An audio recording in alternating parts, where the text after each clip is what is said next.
रोहिले बुद्रुक येथील घरकुल जुन्या बेसमेंटचे प्रस्ताव ग्रामपंचायतीने देऊ नये। नाशिक जिल्ह्यातील नांदगाव तालुक्यात असलेल्या मौजे रोहिले बुद्रुक येथील टावर ज्यांना शासनाचे घरकुल मंजूर झाले असून त्यांच्या खात्यावर पहिला हप्ता जमा देखील झाल्याची माहिती समोर आली असून काही घरकुल लाभार्थी घरकुल मंजूर होण्या अगोदरचे बेसमेंट असलेले फोटो काढून प्रस्ताव ग्रामपंचायतीकडे घेऊन येत असल्याचे चित्र समोर आले असून सदर प्रस्ताव ग्रामपंचायतीचे सरपंच, उपसरपंच, ग्रामसेवक व ग्रामसेवक यांनी स्वाक्षरी करू नयेत अशी मागणी रोहिले बुद्रुक येथील नागरिकांनी केली आहे।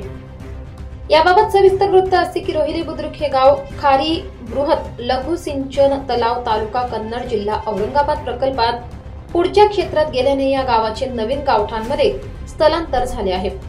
नवीन गावठाणातील जिल्हाधिकारी नाशिक यांनी प्लॉट, जागा खरेदी विक्री व इतर व्यवहार जिल्हाधिकारी नाशिक यांच्या पूर्व परवानगीशिवाय करू नयेत असे आदेश रोहिले बुद्रुक ग्रामपंचायतीला अंदाजे सन 2000 मध्ये देण्यात आल्याचे समजते।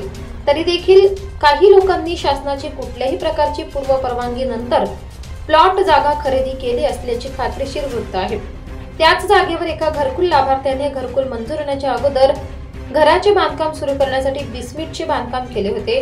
त्याच बेसमेंटचे फोटो काढून दुसरा हप्ता मिळवण्यासाठी प्रस्तावावर चिकटवलेला असल्याचे निदर्शनास आले आहे।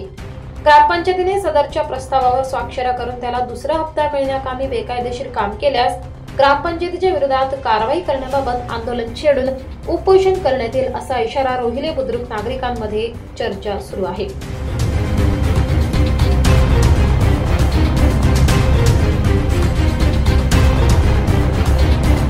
24 लाईव्ह महाराष्ट्र न्यूज साठी मुक्ताराम बागुल, नांदगाव।